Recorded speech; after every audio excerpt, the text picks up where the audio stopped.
సూర్యాస్తమయాలు ఎందుకంత ఎర్రగా ఉంటాయో మీరెప్పుడైనా ఆలోచించారా? ఇది కేవలం మందం మాత్రమే కాదు, సైన్స్ కూడా.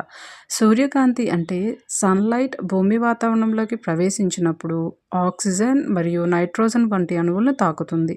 ఈ అణువుల వల్ల లైట్ దానిలోని కలర్స్ యొక్క వేవ్ లెంగ్త్‌ని బట్టి, అంటే దాని తరంగ దైర్ఘ్యాన్ని బట్టి వివిధ మార్గాల్లో వెదజల్లబడుతుంది.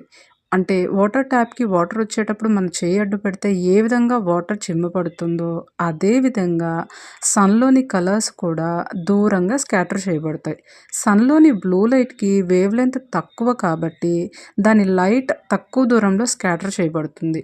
ఎరుపు, నారింజ రంగులు ఎక్కువ వేవ్ లెంగ్త్ కలిగి ఉండడం వల్ల మనకి ఎక్కువగా కనిపిస్తాయి.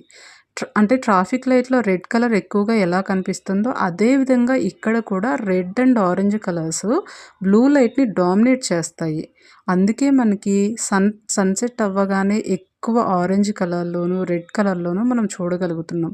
అలాగే వర్షం పడ్డప్పుడు మనం దీన్ని ఎక్కువగా చూడలేము. ఎందుకంటే వర్షం పడ్డప్పుడు ఆ రెయిన్ డ్రాప్లెట్స్ నుంచి కాంతి ప్రసరించడం వల్ల అది రెయిన్‌బో కలర్స్‌గా మారి మరింత అందాన్ని సృష్టిస్తుంది.